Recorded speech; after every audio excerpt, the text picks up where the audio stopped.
I make a distinction in something logically, that in reality it must also therefore be so. That's not true, right? Just because we make a logical distinction between the Father and the Son in terms of priority in the Godhead does not mean that in reality there's a metaphysical subordination between the Son and the Father.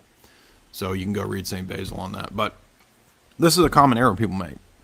If you talk about something in terms of, if I talk about, this is the classical foundationalist error, right? They talk about the fact that there are axioms that we begin with, right? Like they'll say, like if you debate a Dominican or if you debate a Thomist, they'll say, we believe in foundational axioms like the laws of logic or laws of non-contradiction, and those are known with certainty. However, the beliefs, the propositions of faith are not known with certitude.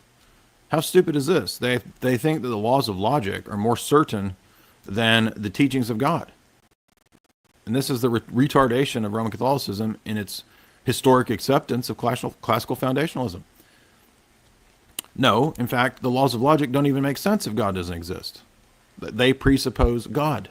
So you shoot yourself in the foot when you use that stupid argument. And you only use that argument because you're locked in a stupid system that's a giant prison. It's an idol. Thomism is a giant idol. Anyway, we're going to show that. I want to demonstrate that with that point about classical foundationalism.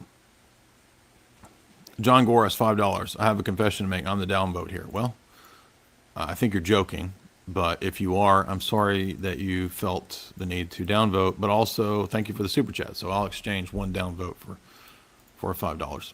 No, I guarantee you that was some Catholic probably. Evan Schultz, getting through a blessed harvest by the grace of God. I want to share some blessings and show you how much we appreciate you and need you. Well, thank you very much from the bottom of my heart. Thank you, Joe. Thank you, Evan Schultz. You're always a big supporter, and God bless you, and we thank you for your support. Yes, we're trying to reason properly about the faith, and let's get into a little more of this deep stuff, because I know that this is not for everybody, and that's okay, but we need to do it because the questions keep coming up, and they keep coming up in debates, and everybody keeps saying, hey, in the debates you won't explain how a transcendental argument proves your God. You won't explain how logic leads you to God. You just say this and say that. Well, I can't do everything in one debate, first of all, and you can't control where people want to go in a debate.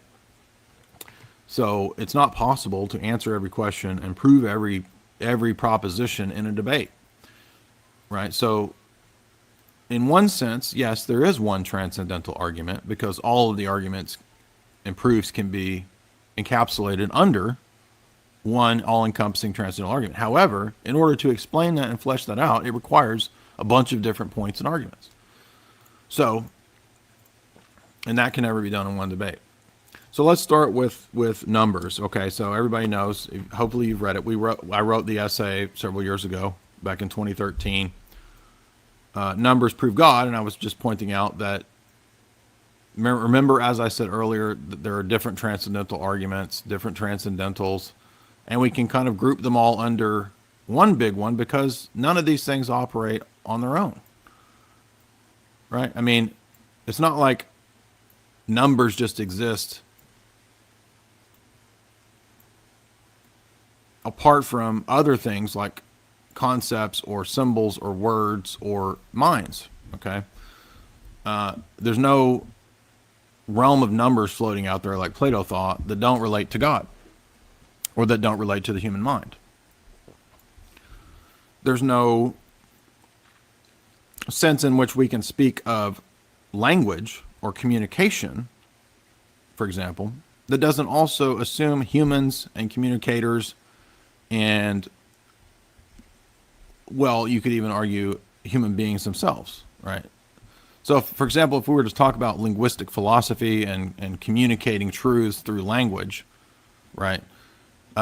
Language is full of transcendental arguments. This is why some of the presently living philosophers who do work in transcendental arguments, they often talk about language, because language is full of this kind of stuff. For example, we assume that predicates, and subjects make meaningful connections about things in the world.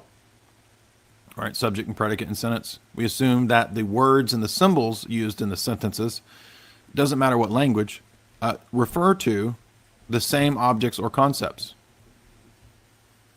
Now, let's take a materialist test case to show how stupid this is from the materialist perspective. When we talk about this, was what was going on in the debate with Infidel on Boiler Room, the Infidel Pharaoh debate that we had the other day, where we were talking about scientism, and he was saying that the scientific process, finally, after a while, we got him to admit that yes, it uses logic. Well, of course it does. There's a logical process and flow to the scientific method. Now, is logic itself the subject of the scientific method when the scientist is studying the earthworm? No, of course not.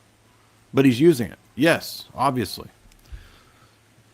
So we have, on the one hand, the scientist studying the earthworm, doing his hypothesis, forming his theories or whatever. And then he's going through this process of testing, experimentation, reasoning to come to conclusions, to sort out the true evidence from the false evidence, the control factors from the anomalies, blah, blah, blah. All of this is utilizing logic. Okay. So logic is obviously assumed in the process of scientific investigation. Edmund Husserl wrote a whole 2-volume book called Logical Investigations to show and argue and spend hundreds of pages pointing out how the scientific method presupposes logic. Of course it does. But now it's not immediately under the empirical purview, is it? No, of course not. So what's going on here? How do we explain this? Well, without getting too difficult or deep into, what can be at times very obtuse discussions or debates, just simply put, in order for this process to at all make sense, there's a whole host of things that are being assumed in the process of just something like a scientist going through and studying earthworms to come up with some conclusion. And it doesn't matter whether the scientist knows about this process or he's thought about these questions or not. It's still there, right? The scientist, he may have never had a class on logic, right? Most of the time when you debate these guys, it's like they haven't. They've never had a class on basic logic, right? Because not only do they fail at basic logic and informal fallacies, they're also not able to ask more abstracted questions about logic itself. What is the number 7? What is logic? And what do they always say? It's a social construct. Humans made it up.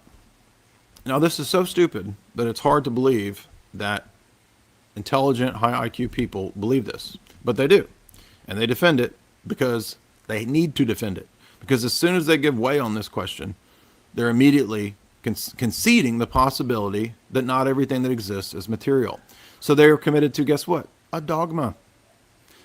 Everybody has their presuppositions and presupposed dogmas that ground their systems. Now, the problem is that their system is incoherent. It doesn't make sense why it's grounded. Our system is at least coherent, and it makes sense. It doesn't mean that everything in the system is perfectly explained. We don't know everything about our belief system. We don't know everything about God's actions here and there in the past, but we can offer a justification for why there's regularity in nature, which is something the scientific method presupposes, which is something that no atheist can justify. Hold on a second. The kids are being loud out here in the parking lot.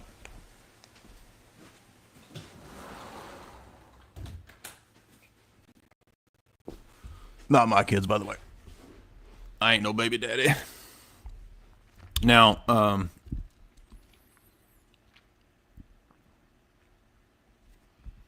so if we were to think through again, like Infidel's approach to the scientist in the lab, the scientist is interested in the pragmatic questions of the things that are before him. Of course, nobody denies this. However, the philosopher of science, and we're engaging in philosophy of science right here, is asking a more abstracted, higher level question about what is going on in this process here. And this is the same process that all scientists engage in all scientific methodology, obviously. What does it assume? Well, it assumes all kinds of things that are not presently under epistemic purview, or empirical purview, I should say. So, for example, when he gathers his specimens, he groups them together according to a category which he believes properly describes earthworms. Right? Earthworms, he thinks, are a existing group of things that he has properly identified earthworms from non-earthworms. Right? He didn't let snakes sneak in there. There's no baby snakes sneaking around. He's properly identified this specific species of earthworm that should be investigated here. He's assumed that he has the ability to operate in the external world to do this, right? That he's distinct from the external world, right? That he's not just another earthworm, right? So he's assumed that scientific method is a process that's going to, in some way, teach him, no matter how limited he wants to have it, the scope be, it's going to teach him something about the external world, right? It's not it's not just a phantasm, right? He's not working with dreams that he's dreaming up about earthworms. He's actually working with, substantial, physical, real, living earthworms. He assumes that there is a meaning that's going on in this process, right? Not only is he assuming logic, he's assuming meaning. This process has some kind of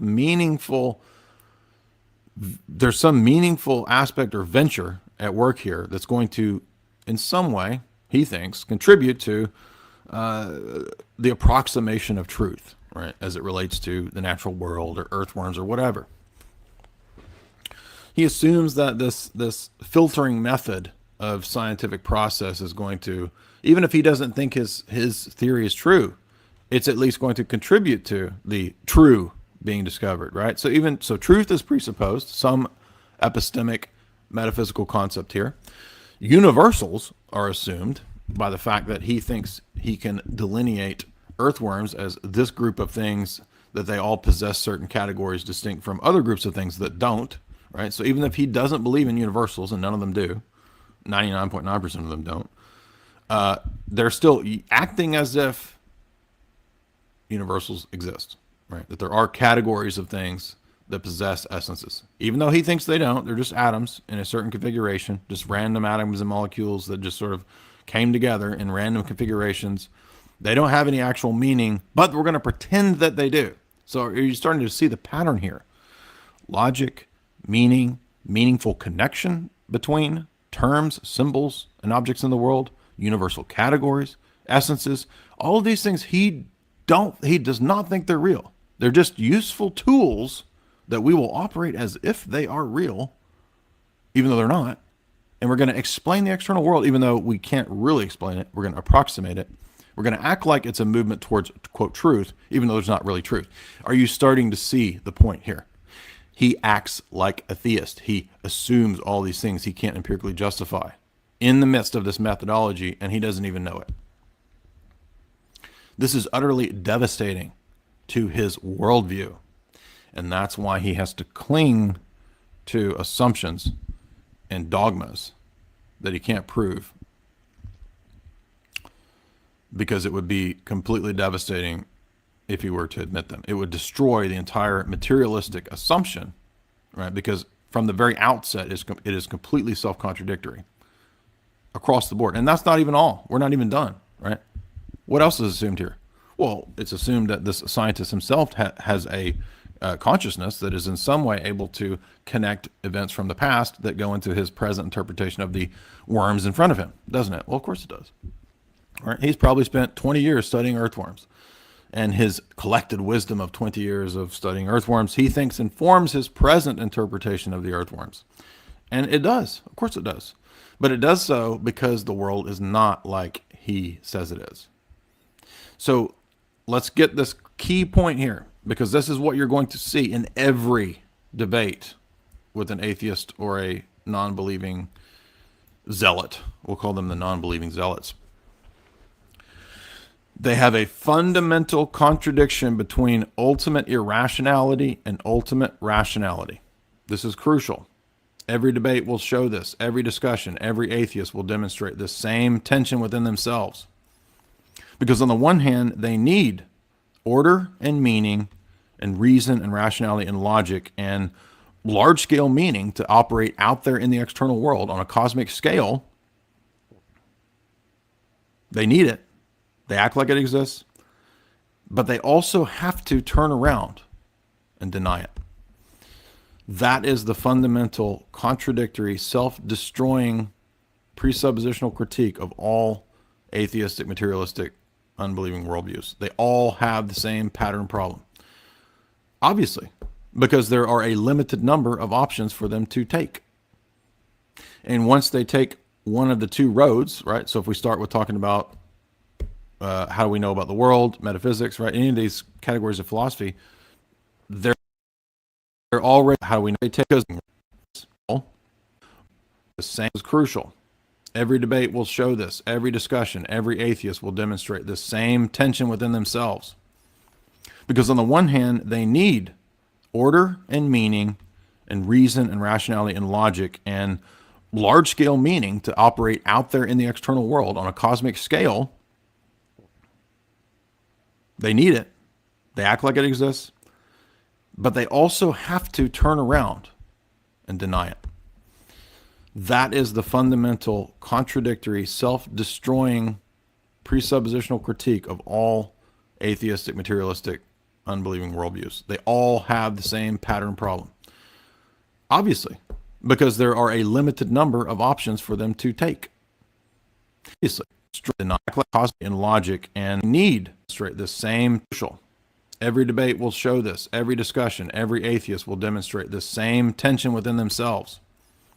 Because on the one hand, they need order and meaning and reason and rationality and logic and large-scale meaning to operate out there in the external world on a cosmic scale. They need it. They act like it exists. But they also have to turn around and deny it.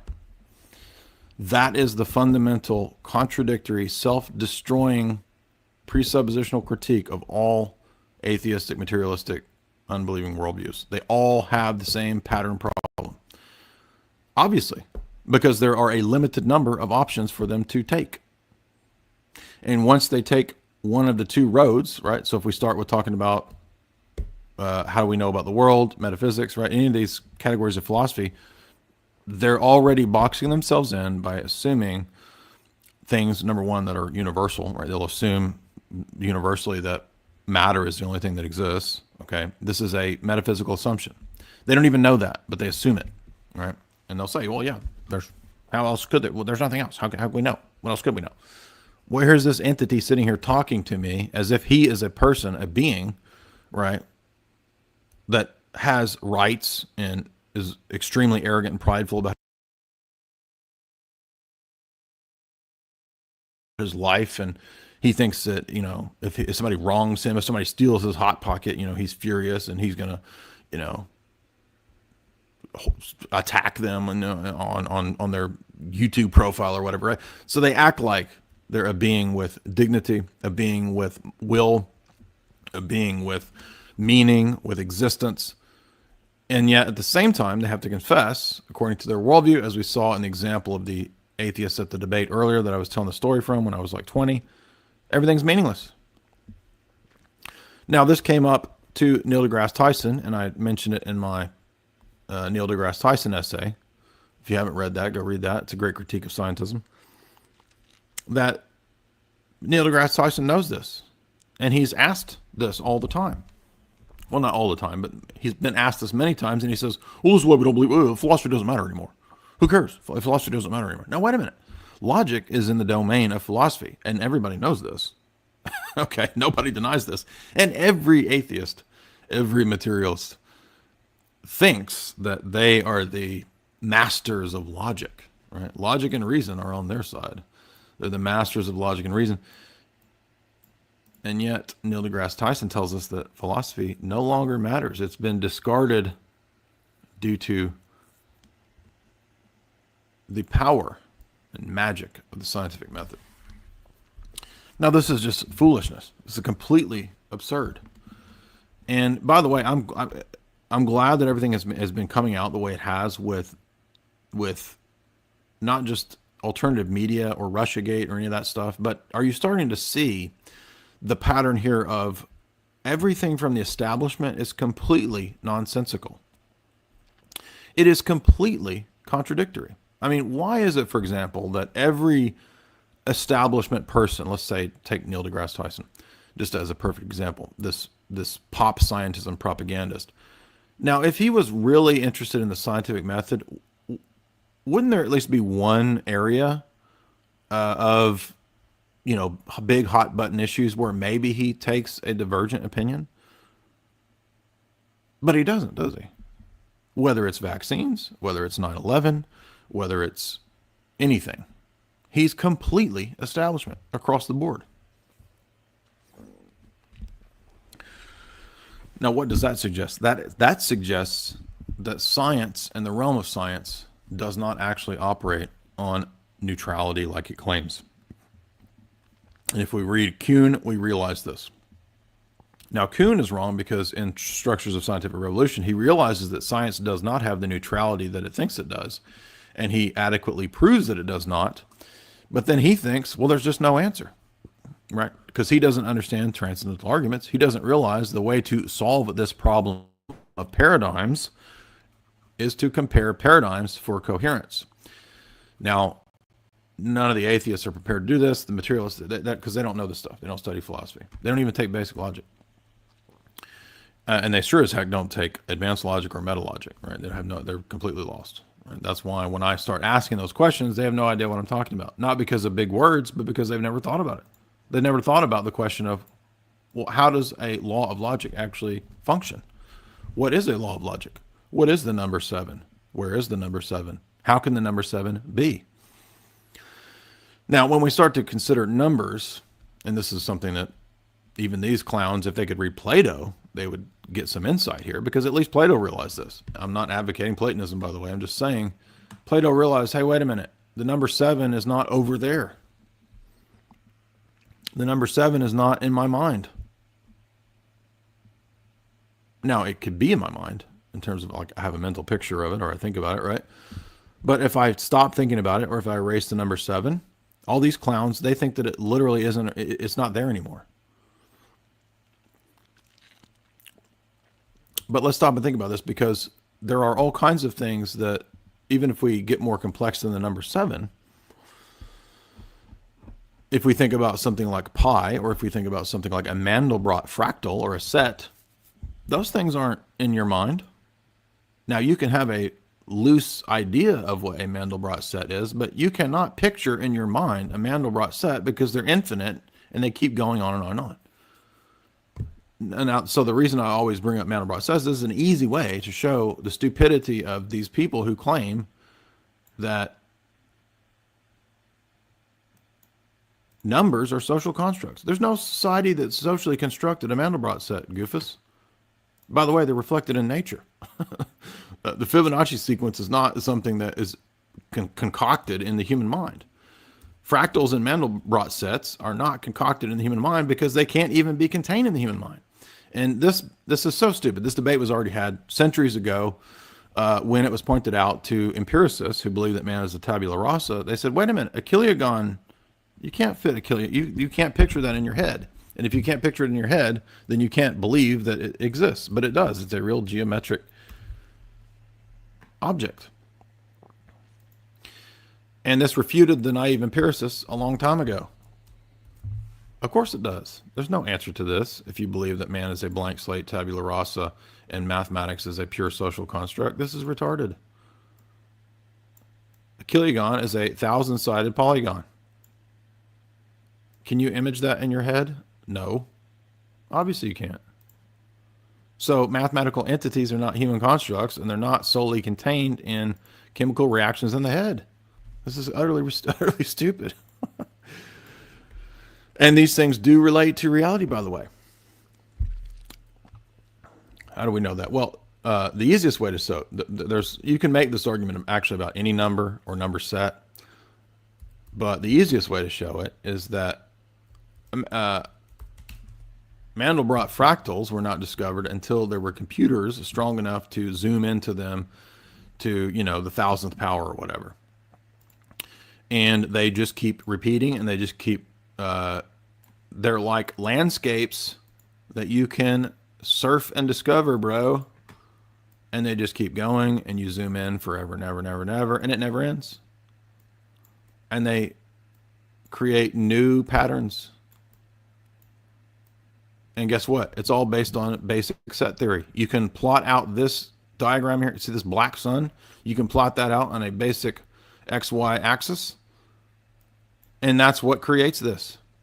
And you can, guess what? Zoom and zoom and zoom and zoom and zoom, and it repeats. Did you know this? Okay. Now, why do I say all this? Because this isn't created by a social construct or in somebody's head, dummy. Obviously. It's obvious. And we could not see this until really advanced computers were able to zoom into this power. So a Mandelbrot set is just one example of a mathematical entity or object that is real, that is not a social construct. It is reflected in nature. Just look up the talk. There's countless talks on YouTube about people showing Mandelbrot fractals in nature. Mandelbrot himself noticed them in nature, by the way. They show different levels of infinity. By the way, there are different types of infinity. There are many infinities. There's not just one infinity, as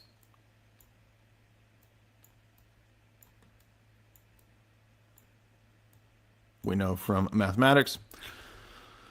So the point is that this is one bona fide, undeniable, obvious example of a straight up, knockdown, irrefutable proof that mathematics and the principles behind mathematics and set theory and very advanced mathematics are not human social constructs. They're discovered. Human social constructs are made up. Okay, when Mandelbrot discovered this, it was a discovery. He did not make this up. Okay, two different things. But the dum-dums and atheists, they literally think that mankind made up numbers. They just created them. They're social construct. That's how stupid this view is. No, this is not a social construct, dummy. Does this look like a social construct to you? Do you think we all just got together and decided, I will decide, let's social construct this from my brain because my brain is good. I will social construct this Mandelbrot set out of my head. No. Anyone intellectually honest with themselves can recognize that this is not a human social construct. Mandelbrot did not make this up out of his head. He discovered this. And as Roger Penrose says, most mathematicians who do hardcore, serious mathematic research, they all pretty much seem to realize that they're not inventing things, they're discovering things. Yes, Penrose says that in the Mind of God book by Paul Davies. There's some really great quotes, by the way, about Penrose in there. And if you look at Penrose tiling and some of the talks of Roger Penrose, he makes these same points. He says, look, anybody who knows anything about numbers and set theory and Mandelbrot sets, they know that we didn't make these up. Okay, they're not social constructs. It's retarded. How could you think that's a social construct? If it was a social construct, then other societies who use basic mathematics would have different mathematics. Okay, now we're not talking about the abstract questions of like different mathematical theories that sometimes, are non-Euclidean or what. That's a different question. We're talking about the basic tetractys of, the ordinal numbers and how they relate to the external world, right? Everybody and every action presupposes things like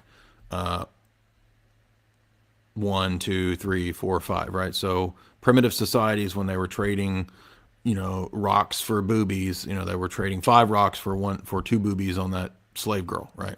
So they're utilizing basic numbers. That was not a social construct that changes from that society to our society. But what did Infidel say? He said numbers are social constructs.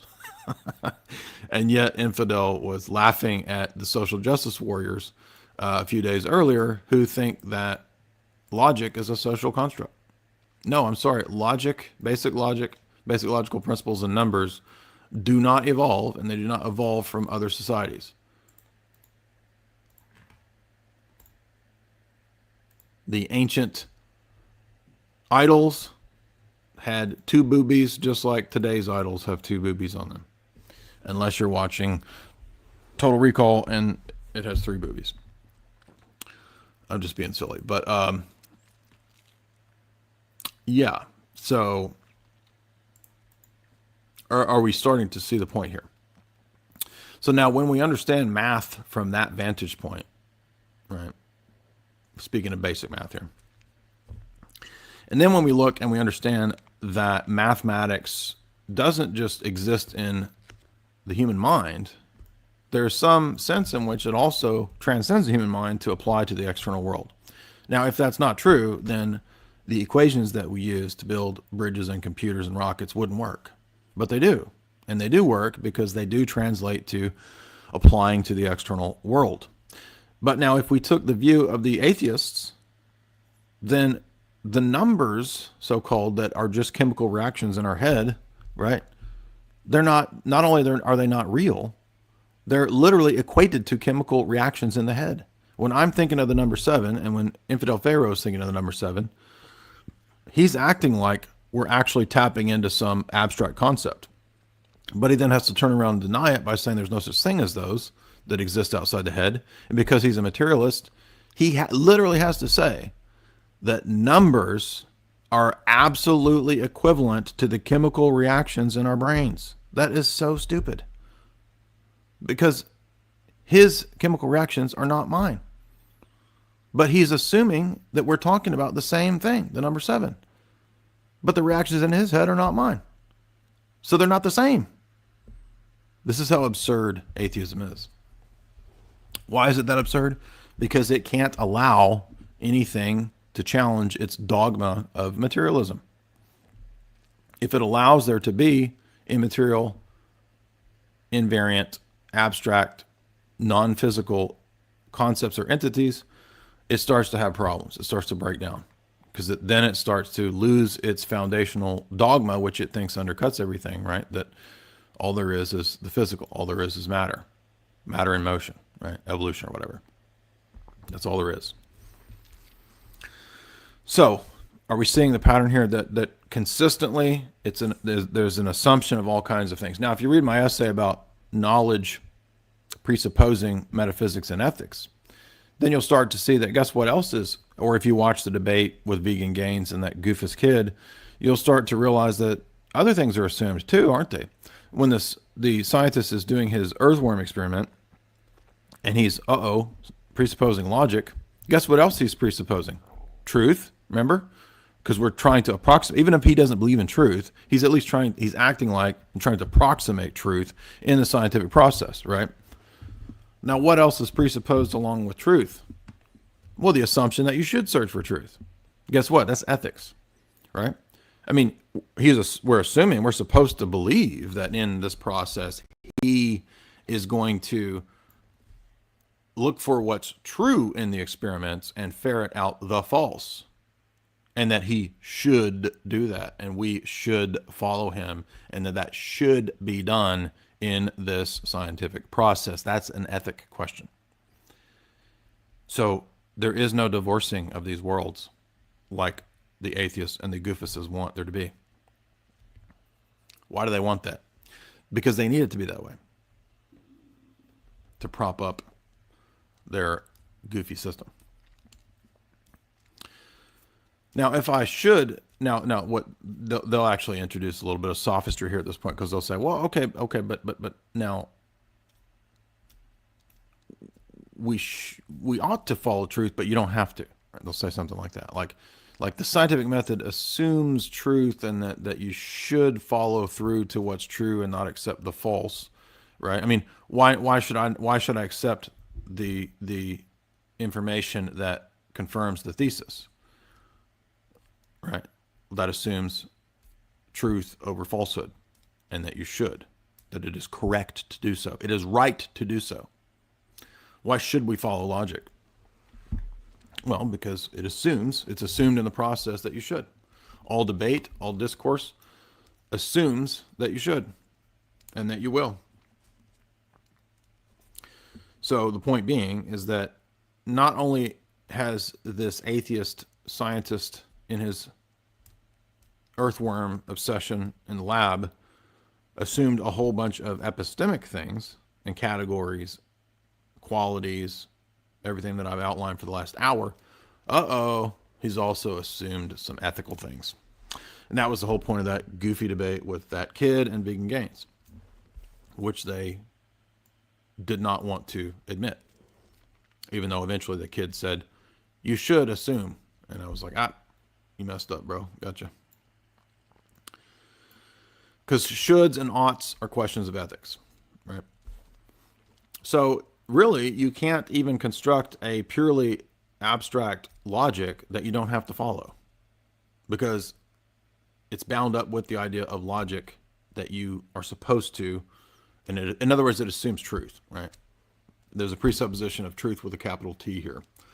Whether the person believes in it or not, it doesn't matter whether you believe it or not, or whether you want it to be there or not. It still assumes it. It necessarily entails it. Okay, so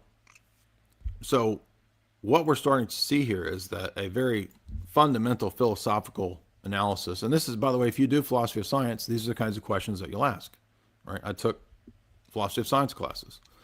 It was great in undergrad and grad. But the scientist doesn't ask these questions. He doesn't think he needs to. He doesn't think they matter. He doesn't care. Okay, and that's fine. To a certain degree, science is not concerned with philosophic questions. It's pragmatic. However, these are all the same people who turn around and try to dictate philosophy and dogma and theology and use reason and logic to the philosophers and the theists, right? Like they're in charge and they really know what's going on. And they're arrogant. They are made foolish, as Paul says, because they don't even know what they're talking about. So they lack humility because of their prideful atheism. What does the psalmist say? Right? Atheism is foolish. David says that the person who says there's no God is a fool. He's not just saying that to be mean. It's not just rhetoric. He's actually saying that the belief system is foolish. Now you say, where's that? Well, go read Wisdom 1 and 2. In Wisdom 1 and 2, the deuterocanonical book, which Paul references in Romans 1, you have a couple chapters basically outlining the unbelieving atheist worldview. And Wisdom 1 and 2 says that it's nihilistic and it ends in foolishness. It undercuts everything that it claims. Again, presuppositional argument in Wisdom 1 and 2. So what we've seen here is that this guy has presupposed a whole bunch of stuff, not just metaphysically, not just epistemically, this test case atheist scientist guy here, but also ethically. Now he's in a bit of a quandary here, isn't he? Right? Because at every one of these points, there's serious problems that are not empirically verified. So if you recall, in multiple debates, and even in the debate with some of these characters, I've made the point of the crackers in the pantry fallacy. This is what Bahnsen called it, and it's a great term because it's an error that is usually had in the scientific materialist atheist camp, where they start the debate from the outset assuming that they will only accept empirical proof for anything that a theist claims, because that's all there is, or that's all we can know. So they start with naive empiricism, right? And they say, I'm not going to believe in anything like a number or abstract concepts or qualities or logic or anything in the way you're arguing it, or God, without empirical proof. Now, the problem with this is that it assumes from the outset the very thing that the atheist thinks is true, right? He's doing the assuming just like the believer is, just like the theist is doing. Namely, he's assuming that the only things that exist are physical, right? So this is an attempt to poison the well and basically move the parameters of the debate from the outset to where nothing can be accepted as evidence except physical proofs of things. And that's what the debate is actually about. So basically he's saying, I'm not going to believe in God unless God can be proven physically. And God is not physical, therefore there's no God. This is what every atheist tries to do. Now, we come along and we say, now wait a minute. Even you atheists agree with us already that not everything is proven in the same way. For example, you don't believe that a complex math problem is proven or solved in the exact same way as how we know what temperature water boil is at, right? Or how we know a court case is solved, or how we know something about history, right? Different things are proven in different ways. So you can't do this shady thing from the outset by assuming that if God exists, he must be proven physically, when we are saying that God is not physical. So that's the very thing that's in question, and you can't just set the debate from the outset by saying that I'll only accept empirical physical evidence.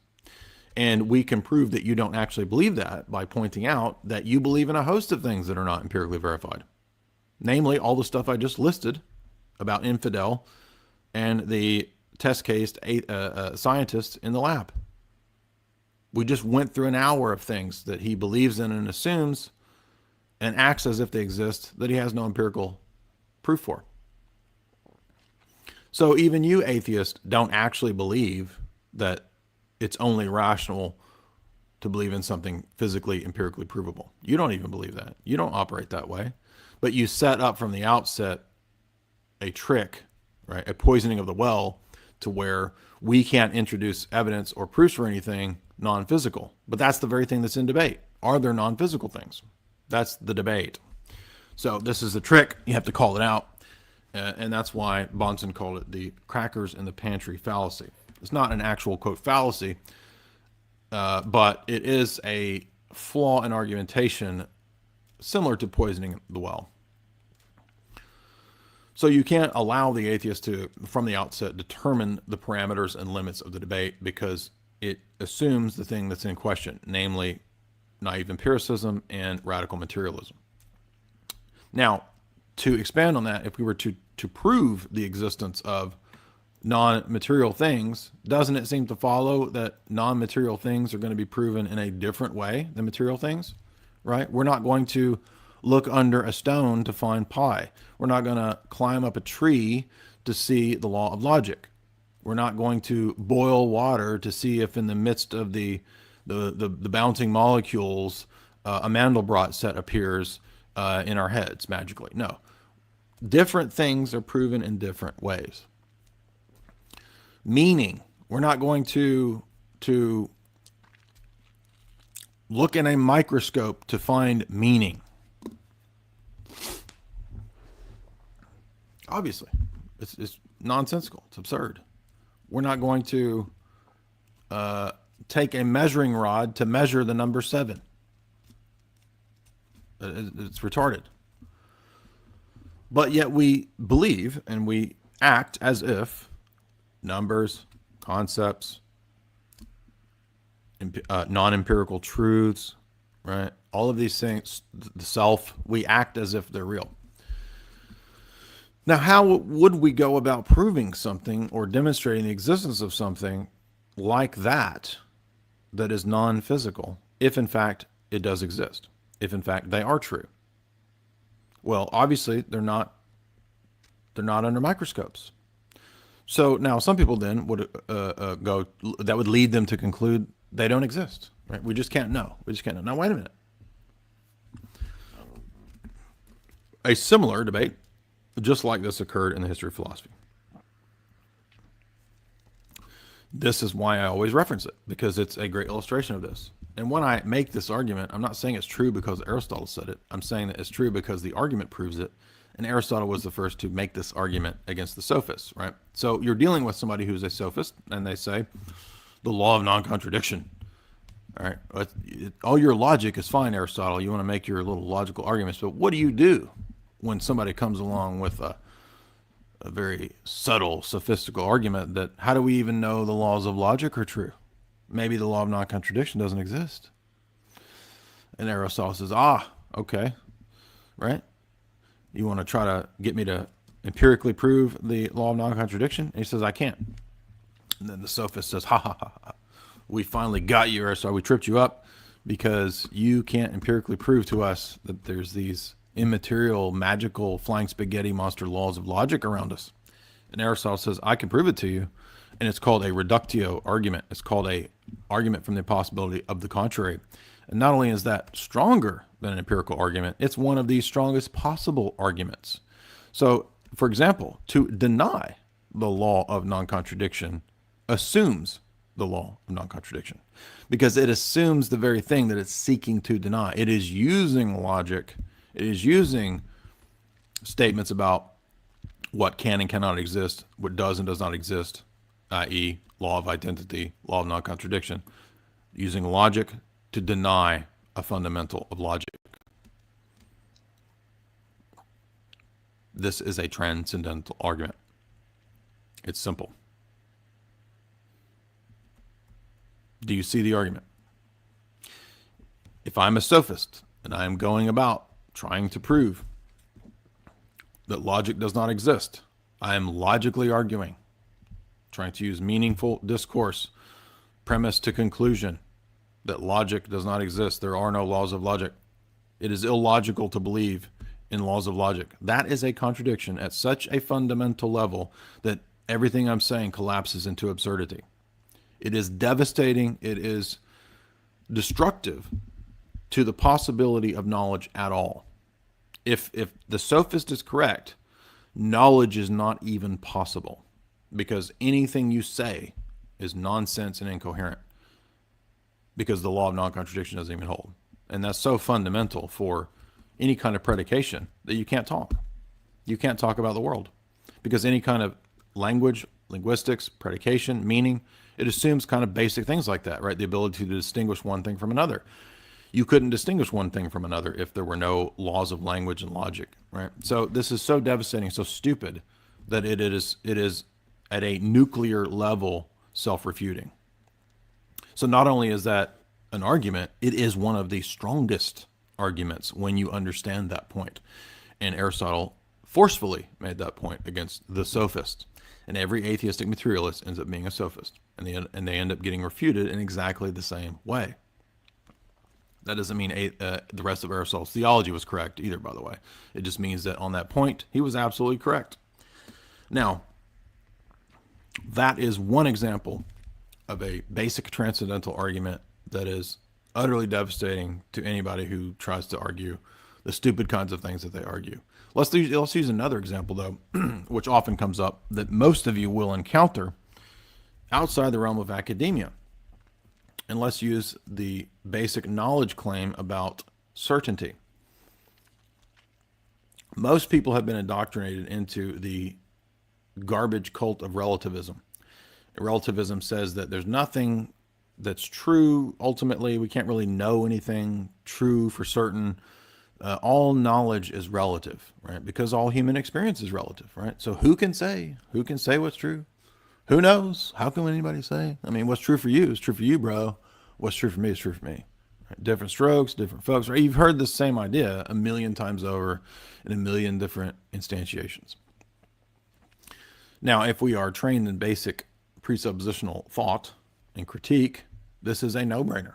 It is so fundamentally stupid that it almost functions like the mark of every. It's almost like everybody who believes this is an NPC. I mean, you could almost put it that way. Like, I mean, quite literally, like this is the mark of an NPC.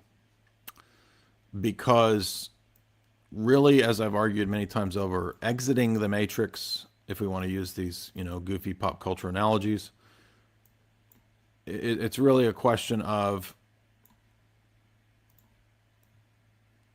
at least beginning to consider the possibility of there being truth.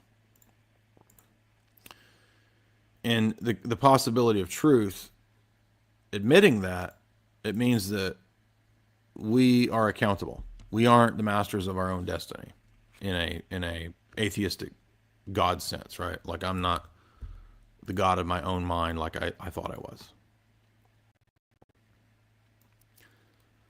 And it means a reorienting of our thought process in our life if we come to the point where we can admit that there's such a thing as truth with a capital T, objective truth that exists and that is real, and that you can't lie about. So let's go back to this to the normie NPC guy who says all truth is relative. Now, all you guys know this. It's an easy one. It's a no-brainer. Now, wait a minute. On the one hand, you're saying that we can't know anything for certain. Nothing's true. But you're saying it's absolutely true, and you're dogmatic, and they're all dogmatic. They're committed to it. This is the root of their unbelief. This is the root of their rebellion. They have to believe. They need it to be true that nothing is true. But now, wait a minute. That's a contradiction. At a basic, fundamental, logical level, the belief, the idea that nothing is true must also be true and is therefore self-contradictory. This is a fundamental, basic contradiction. And 99% of the atheist, unbelieving, relativist type persons that you say that to, how will they respond? I'll tell you how they respond. They'll say, you're playing word games. No, I am playing serious games. This is real. This is the meaning of life. This is eternity. This is not a word game. This is a serious thing. You can play this game throughout your life and pretend that nothing is true. But you deep down, and this is what Paul says in Romans 1, you deep down know that that's not true. Every person knows that that's not true. No matter what comes out of their mouth, they know that relativism is not true. Because nobody lives like a relativist, truly speaking. Every nihilistic relativist goes to funerals. They all get mad when people steal from them. They get mad when their pride is slighted. They get mad when they're insulted. Why is any of that? Why would you be that way? Unless you were a person with dignity, but you don't have dignity in your worldview. But in your mind, you want there to be dignity for humans. Well, mainly for you, right? It's not wrong to steal. So what if somebody steals from you? I mean, nothing inherently wrong with that, right? You're probably going to go to your mom's funeral, though, right? Why? It's an irrational action. Why would you go to a funeral? Life is meaningless. Funerals are just as meaningless. But we see then that none of these people actually live these worldviews. But of course, they're more than happy to tell you about theists being hypocrites. Now, if atheism is true, what's wrong with being a hypocrite? That's a point I always make. Like, they're always talking about theists, Christians are hypocrites. Okay, many theists and Christians are hypocrites, but it's only wrong to be a hypocrite in a Christian worldview. If atheism is true, there's nothing wrong with being a hypocrite. So you can't critique these systems when you don't accept those systems. In order to critique those systems, you're assuming those systems are true. And that's the truth. That is true for every atheist. Now, if atheists were consistent, nothing would matter and nothing would be, no action. I think there's a statement even in Crowley where he's pretty consistent, or trying to be consistent with this, where he says something like, well, I've come to the point where ultimately, in my worldview, no actions are better or worse than any other actions. They're just actions. And if atheistic materialism were true, and the universe is basically just random chaos, it's all just events.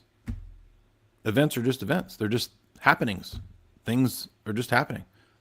One event is not better than one event. It's just the atoms and the molecules over here are doing one thing, and the atoms and the molecules over there are doing another thing. There's no better there. Better or worse, good, bad, those are value judgments. Those are in the domain of ethics. And when you just have matter in motion, there's absolutely nothing about that that tells you or gives you any indication of one collection of atoms being better or worse than another collection of atoms smashing into one another, right? So one collection of atoms smashing into one another and creating a human life is no better or worse than another series of atoms smashing into one another and, a serial killer eating dead bodies. Like, there's no difference. Just atoms smashing. So, point being, this again brings us back to this question of transcendental categories, things that are not immediately under the purview of empirical proof, but are assumed in the process of everyday living, assumed in the process of scientific discourse, assumed in the process of mathematics, assumed in the process of engineering, assumed in the process of art and aesthetics, assumed in any kind of human process, social organization, society, right? It all utilizes a whole host of things that are not empirically verifiable, but are absolutely necessary for the possibility of those systems working and cohering. Now, when we consider all of those different kinds of things, those categories, right, these transcendental categories that are not empirically verified, but yet assumed for any cognition whatsoever, right? In order to have knowledge at all, in order to have any cognition at all, in order to have meaning at all, in order to speak about things at all, we have all of these things that I've been talking about assumed. Now, when we consider, this is key, listen to this, when we consider the fact that none of those things operates on their own, well, guess what? They all kind of connect to one another, don't they?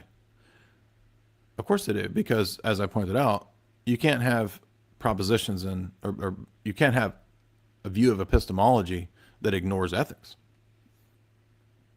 So in other words, every one of these transcendental categories and truths that we've been talking about, they entail one another. There's no abstract realm of truths that we can reasonably speak about and know about that don't involve humans, right? Because humans are the focal point between, the ideal realm, the spiritual realm, whatever, between God and this world, the human mind, the human psyche, right? So it would be pointless, in other words, to talk about numbers as if humans never existed. That's a pointless question because that's not how the world is constructed. If God had set it up that way, we don't know. It's not even a meaningful question because that's not the world in which we inhabit. So if we're going to speak meaningfully about this world, then all these things that we've been talking about, the self, identity over time, abstract concepts, logic, logical laws, they apply and they relate to the world that we inhabit. This world, here and now, this life. Okay? Not an imaginal world, not some planet where JF is talking about making supercomputers. That's we're talking about this world. And all these categories that I just listed, they relate to this world. The scientific method, it relates to this world. It doesn't relate to hypothetical worlds on planet Pluton with what Alex Jones always used to say, the Keebler elves. The Keebler elves on Zeta Reticuli, that has everything to do with what we're talking about. The self, identity over time, logical laws, mathematical principles, abstract concepts, meaning, all of those things, scientific method, relates to this world. And our understanding of those things cannot be divorced from our own lives in this world. And so, in fact, there's an interesting additional argument to be made here that philosophers like Heidegger have kind of touched on. Leibniz has kind of touched on, which is that in a way, any of these subjects that we're speaking of, they don't just stand alone. It's not like the transcendental argument is just this abstract argument that stands alone. No. It absolutely relates to this world, time and space, and it actually presupposes the rest of this world. Does that make sense? It's a little out there. It's a little obscure, but I think it's actually true. Now, if that is the case, and I think that it is, and we're getting a little kind of out there deep here, but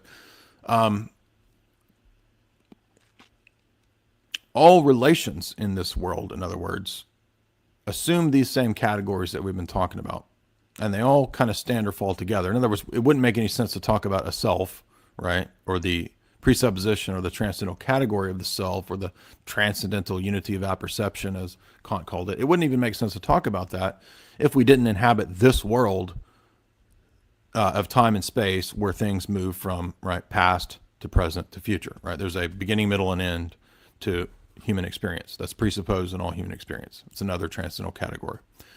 Now, again, when we think about how all of these relate, how they all cohere and they presuppose one another, guess what? We start to realize we're actually talking about an entire worldview here. And all of these transcendentals entail one another, right? Again, it makes no sense to talk about laws of logic if we're not also talking about human consciousness of them. It makes no sense to talk about beginning, middle, and end, or human perception if we're not talking about perception within this world and the assumption of the self. The assumption of the self assumes history. It assumes you come from some people group, right? You're not an abstract self that just sort of appeared out of nowhere into time and space. No, you come from a people group. You have a history. You have a lineage.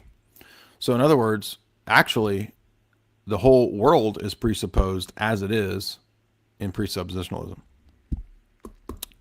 Nobody else will talk about that, by the way. Although Heidegger did kind of almost come close to this, and maybe a little bit of Hegel comes close to this, but Hegel is so infected with process philosophy that, some of this would be almost too confused and garbled to even gather out of Hegel. So now that we've considered that, we think, what kind of God would we believe in or need in this belief system or worldview that could actually hold all of these things together? Well, we need one that's omniscient. We need one that has an omniscient divine mind that, although the mind of God is beyond us, in some way it's kind of like our mind because we're made in the image of God. And many of the church fathers, the great thinkers of our church, have talked about the mind of God, like St. Maximus Confessor in Ambiguum 7 speaks about the logoi in the mind of God. And if you read my Numbers Prove God essay, you'll see that I cite Stephen Clark's paper on St. Maximus. And in that paper, he talks about the mind of God and the incarnation. Some really, really great stuff in this paper.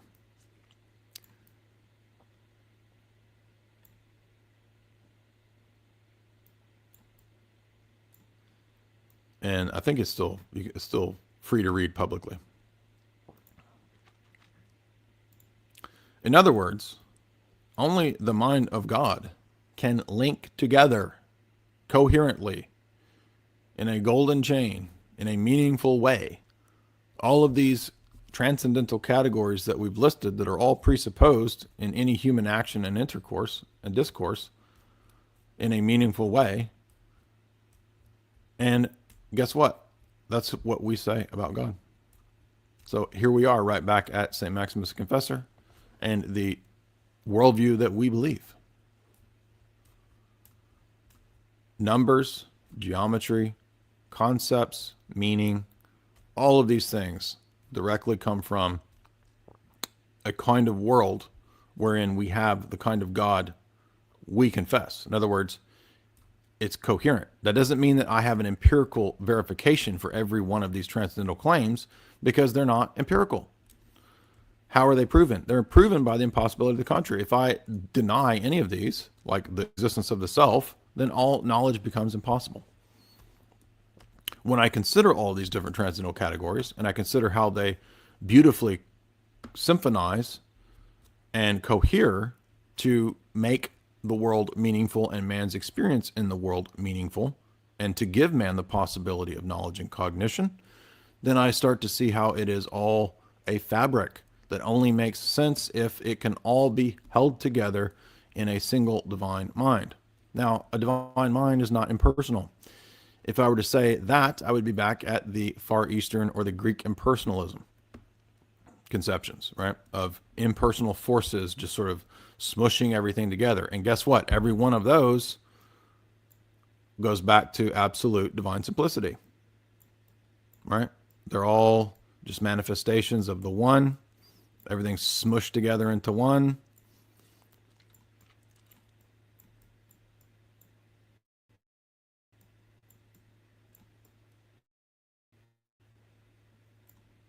And we're back to this.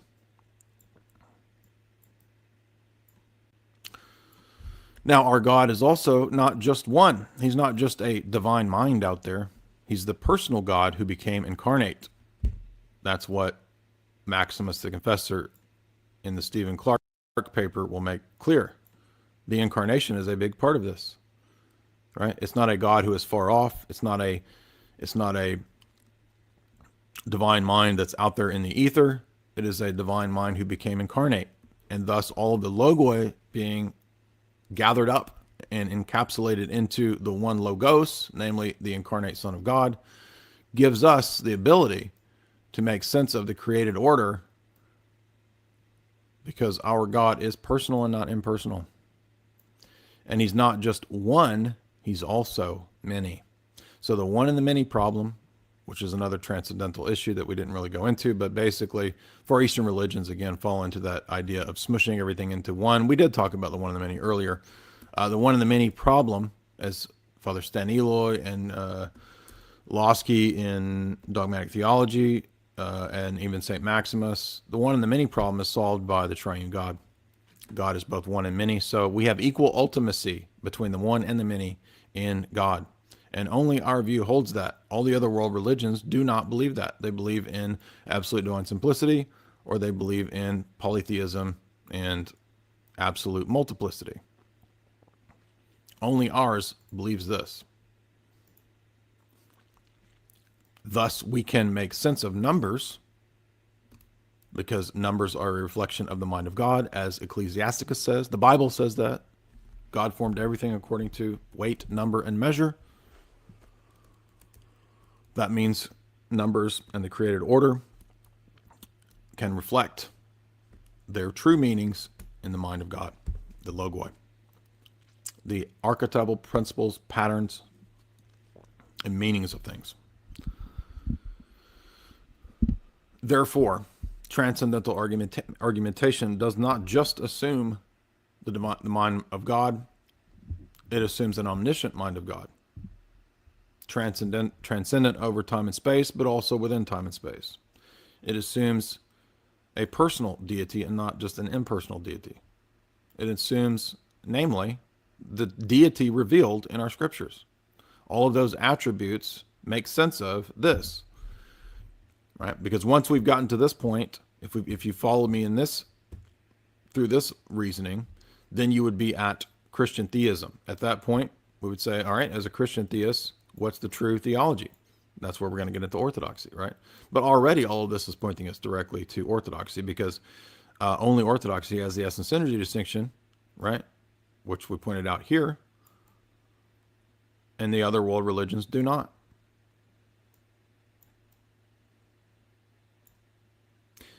Same points earlier about creation. If we accept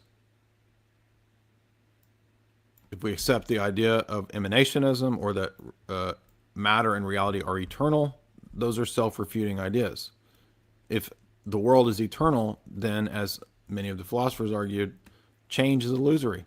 You're not really changing. And if change is illusory, then your experience is illusory. If your experience is illusory, then everything that you believe is self-refuting and incoherent nonsense. So, when we hopefully understand that that's where the argument leads, when we point out all these different transcendental categories, when we point out how it's not just a question of like the law of logic or something, it's a whole bunch of things that in fact the entire world is presupposed in any single transcendental category, then we start to understand how all-encompassing this is, and how it takes us back to the starting point of the one being personal, not impersonal. That leading us down a certain track of, well, okay, maybe then some other monotheism. Well, no, because the other monotheisms also teach absolute divine simplicity. They don't teach the essence energy distinction.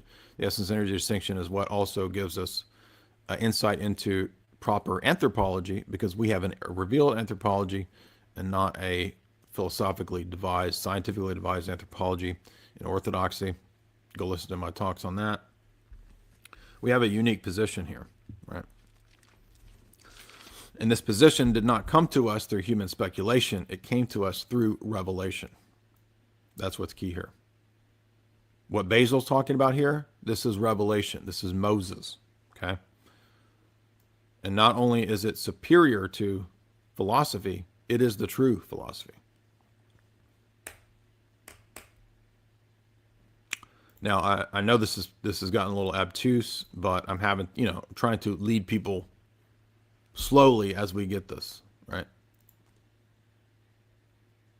So hopefully we have made some good points here, and you start to see how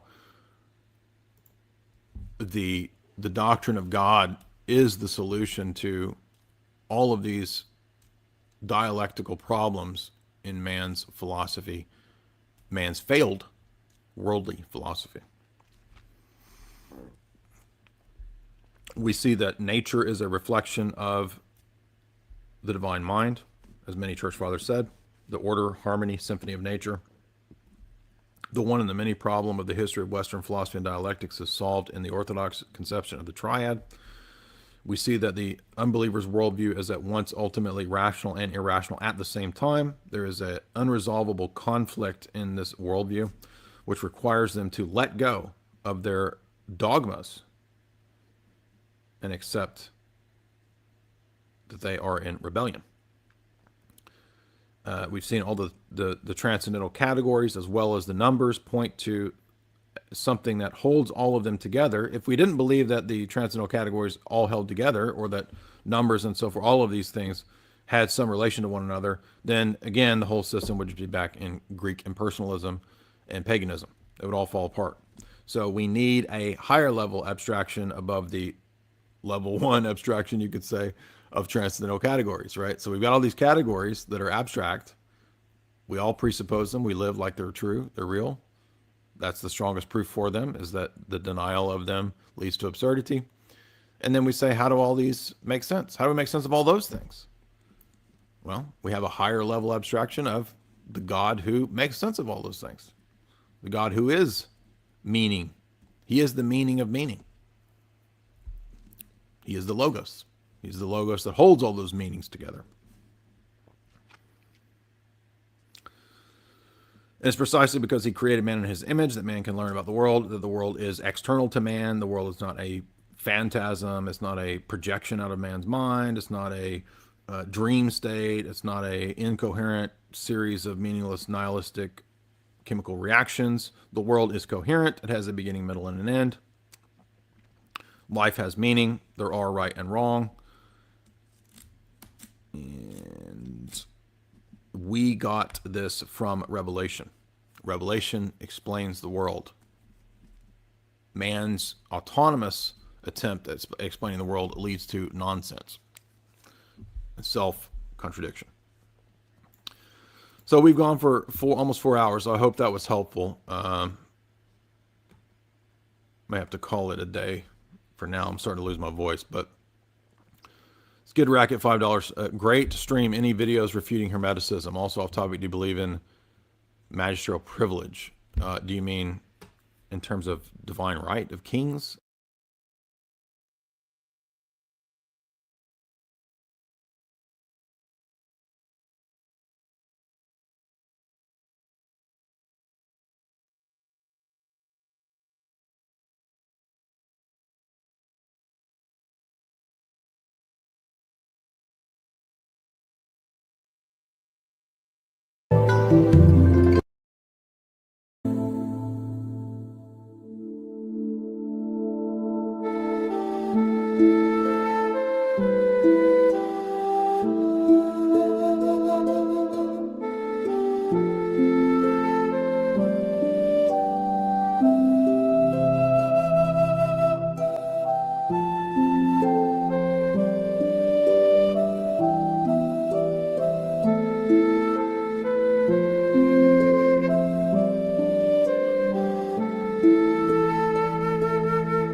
Hello, Yahoo. Brother, I don't know why you're not doing me the consideration of giving me the honor to actually discuss this with you voice to voice. Um, I know you come up to debate other.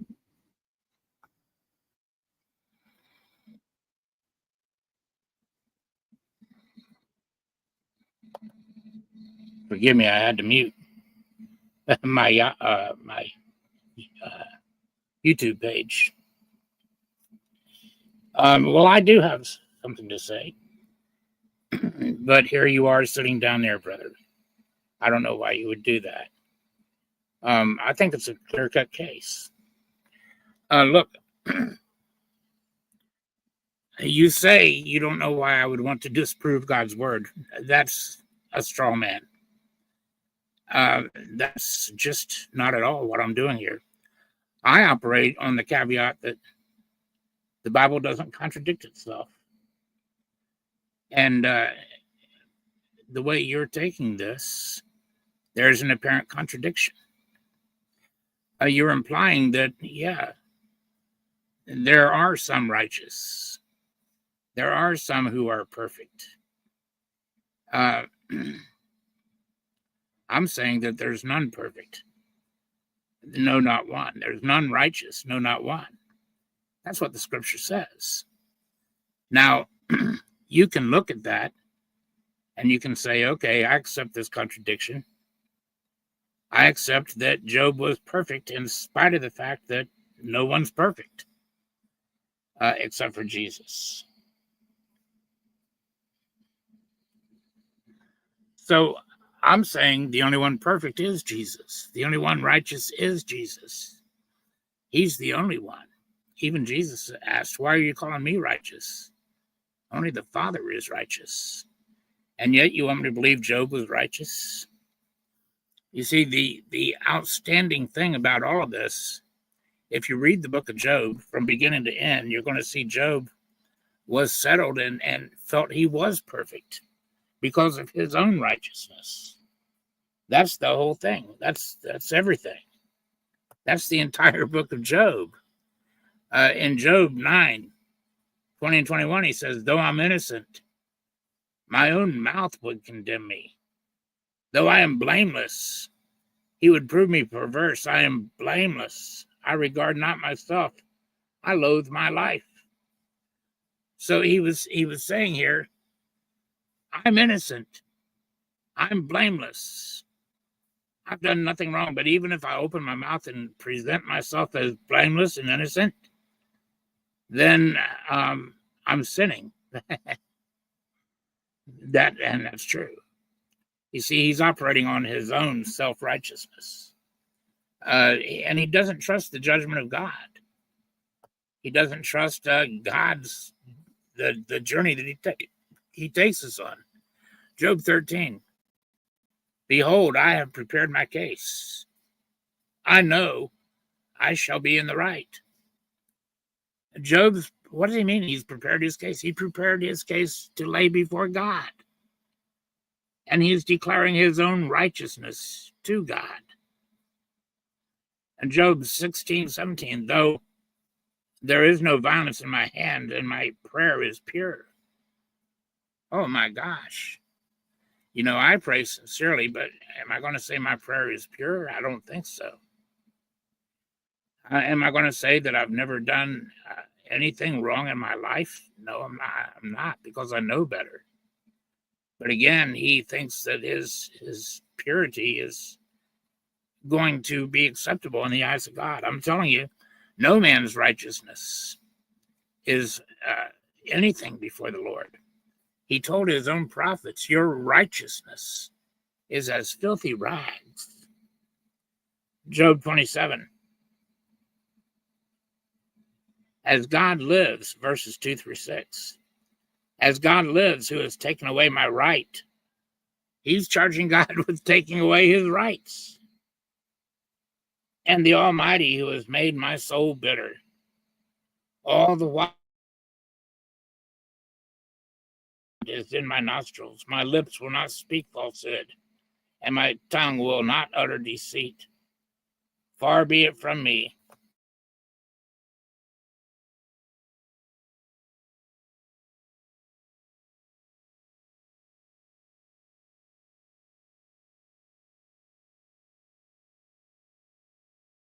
I hold fast my righteousness and will not let it go. My heart does not reproach me for any of my days. My goodness. How much more self-righteous can we be, right?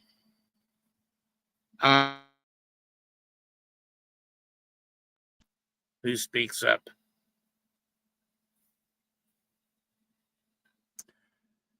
Verse chapter.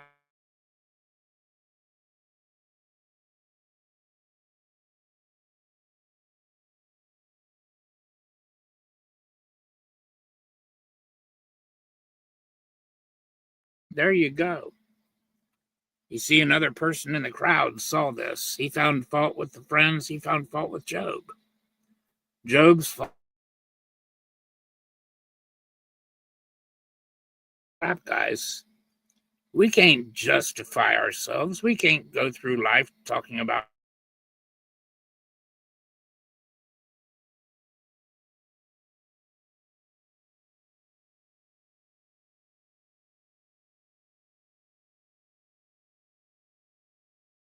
to see.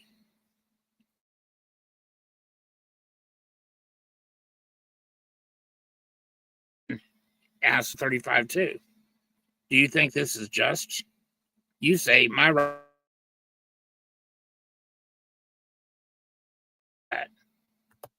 I think that's the overwhelming theme in this thing. You see,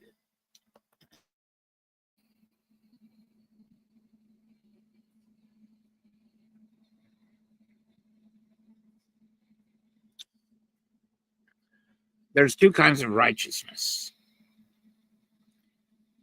There's self-righteousness, which comes from our own deeds. And then there's the righteousness of God that we are overshadowed with when God covers us. And that's the righteousness that is acceptable before God. That's the righteousness that will get us into the kingdom of heaven. Not our self-righteousness.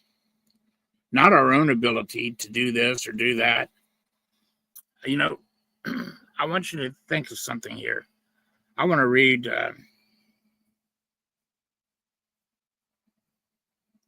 well, Yahoo, if I'm wrong, come and prove me wrong. Don't just sit there and blurt things at me like that. Address my point. I would love to talk this with you. I would. And you've got a chance to prove me wrong. I can read chapter 29. Chapter 29 is full of this righteousness, self-righteousness. 29.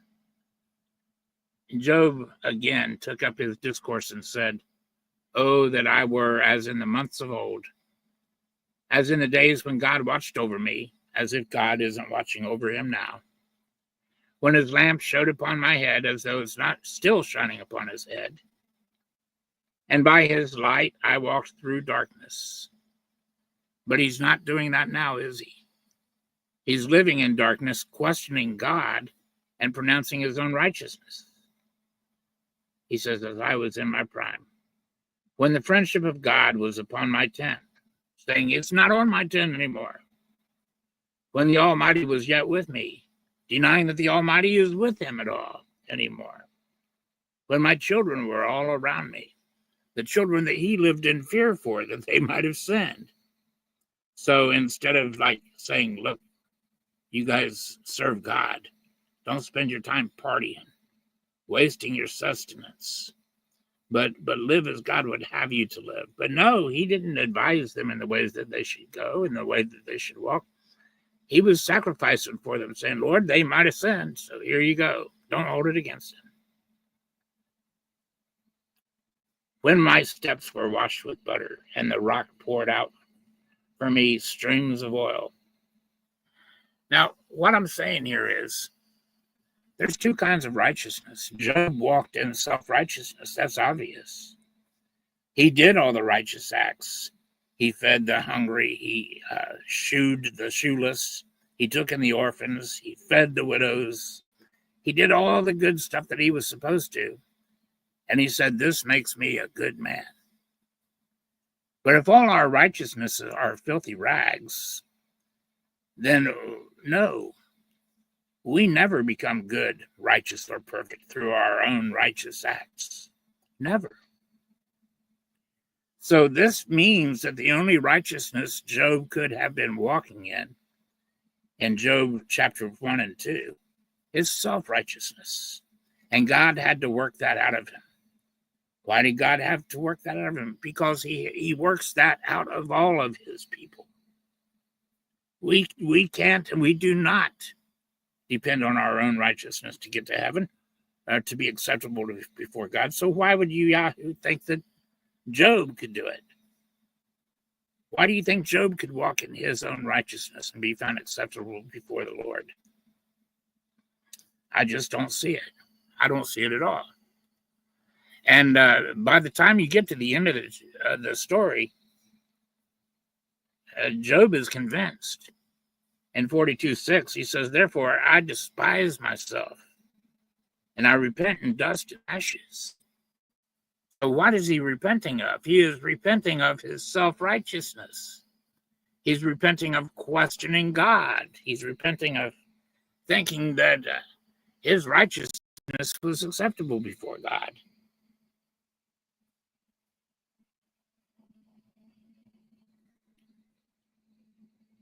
So I guess you just don't want to discuss it. That's okay. That's okay, brother. You don't have to know hard feelings.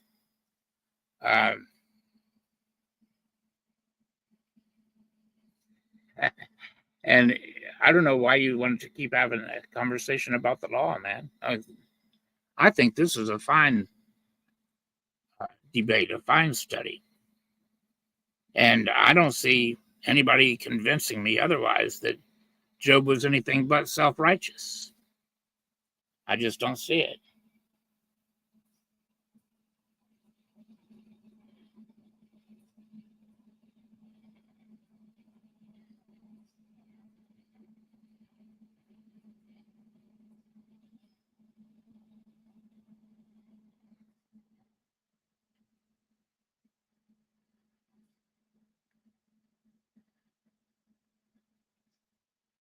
Well,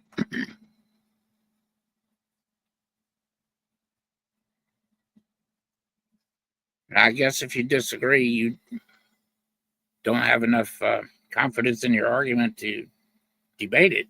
That's okay. I guess I will just wait until somebody else wants to debate it or discuss it. I'm more than happy to. But I operate on the caveat that the Bible does not contradict itself. And if you accept Job chapter 1 as it's written, and you think that he really was righteous as opposed to self-righteous, then you're accepting a contradiction in the scriptures. And you're walking in that contradiction. You're believing on one hand where it says there's none righteous, no, not one. All the while proclaiming, well, yeah, there was one that was righteous clear up till he was like in his 30s or 40s or 50s or 60s, whatever this trouble hit him. That's ridiculous, in my opinion. It's errant. It is a walking contradiction. And I am not one to walk in contradictions. I can't believe the Bible in contradictory ways. I can't believe that there's none righteous, no, not one, and then suddenly believe Job was righteous, unless it's self-righteousness. And there are two kinds of righteousness I will submit to you guys. Maybe we can walk blameless in our own eyes.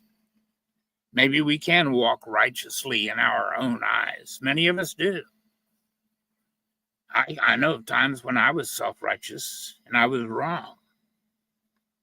Every time I was self-righteous, I was wrong. And I see that same self-righteousness in Job.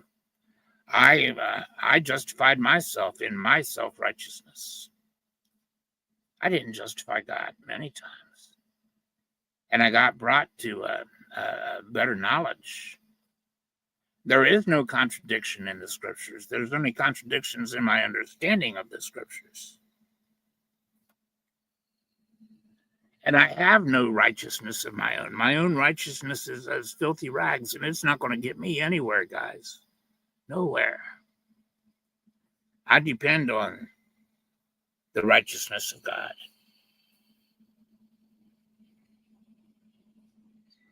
And A's philosophy, you're just insane.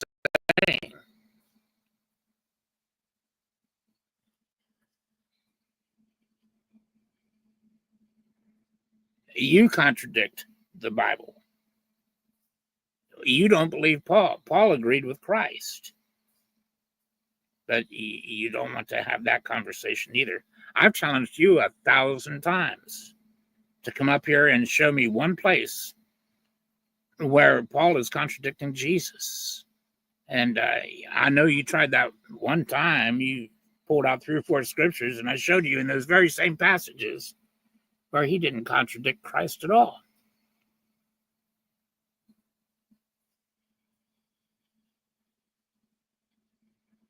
Wow.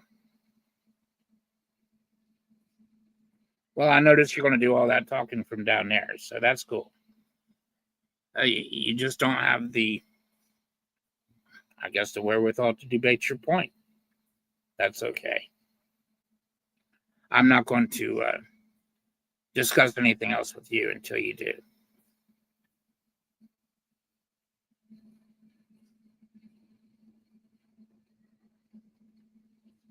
Yahoo, I'm going to discuss with you, brother. Discuss with you. I want to give you a fair chance to convince me. And your little quips are not convincing me. I want you to really address my points, and I want you to really give me your points, and let's discuss the scriptures. Let's do that. I'm giving you a fair chance to convince me I'm wrong. Feel free.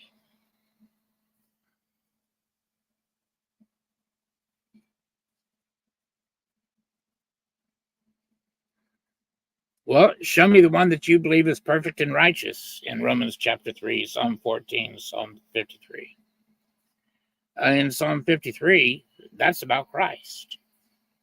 So yeah, he's righteous. Christ is righteous. Christ is the only one that is righteous. Isn't that true?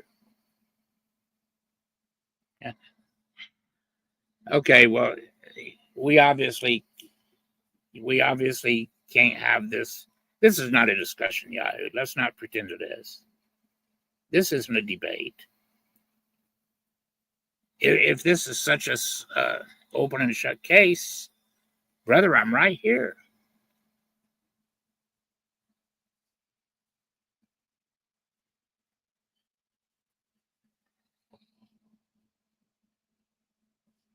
I'm refusing to answer what? How many points have I brought up that you've just not even addressed at all? I've addressed everything you said. Look at you.